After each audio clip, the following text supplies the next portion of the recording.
ខ្ញុំចង់តែឆ្ងល់ថាថៃបានចោទកម្ពុជារំលោភទៅលើថៃតែហេតុអីបានថៃខ្វះតែក្តីក្លាហានប្តឹងកម្ពុជាទៅកាន់តុលាការខ្ញុំសូមចោទសួរទៅអ្នកទីក្រុងបាងកកអ្នកចោទប្រទេសកម្ពុជាថាជាប្រទេសជាអ្នករំលោភលើអធិបតេយ្យថៃប៉ុន្តែហេតុអ្វីអ្នកមិនប្តឹងកម្ពុជាទៅកាន់តុលាការអន្តរជាតិខ្ញុំសូមសួរអ្នកហើយហេតុអ្វីបានជាអ្នកមិនព្រមឡើងតុលាការជាមួយនឹងកម្ពុជា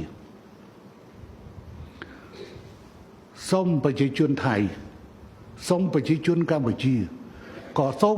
មិត្តភ័ក្តិនៅលើពិភពលោកពិចារណាអំពីបញ្ហានេះឲ្យបានដិតដល់ហេតុអ្វីបានត្រូវខ្លាចតុលាការហើយបើថាកម្ពុជាជាអ្នករំលោភមិនក៏មិនប្រឹងទៅតុលាការ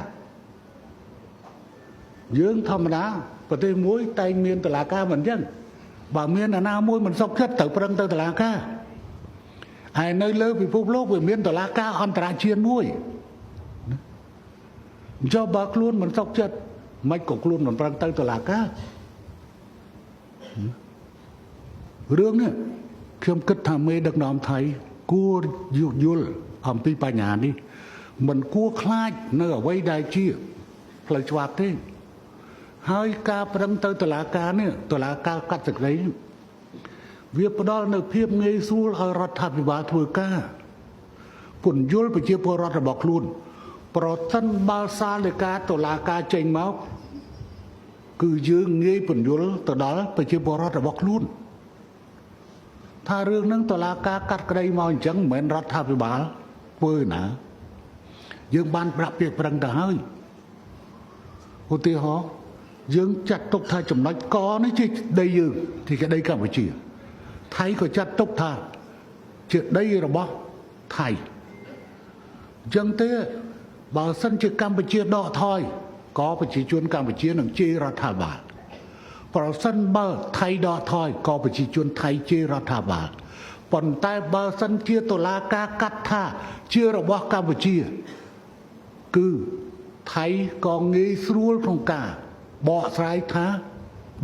រាប់ប្រជាជនថារឿងនេះមកពីតុលាការកាត់អញ្ចឹងហើយកម្ពុជាប្រសិនបើគេកាត់ថានឹងជារបស់ថៃ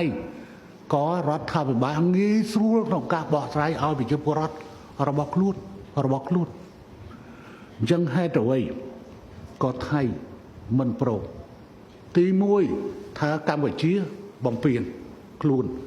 បើបំពេញខ្លួនមិនក៏មិនប្រឹងទៅក្រុមប្រឹក្សាសន្តិសុខអង្គការសហប្រជាជាតិឬក៏មិនប្រឹងទៅតុលាការអន្តរជាតិតុលាការឡាអេតែម្ដងទៅយើងចោទជាសំណួរបញ្ជាក់និយាយទៅវិញណាហើយហេតុអ្វីបានខ្លួនតត់ចោលនៅ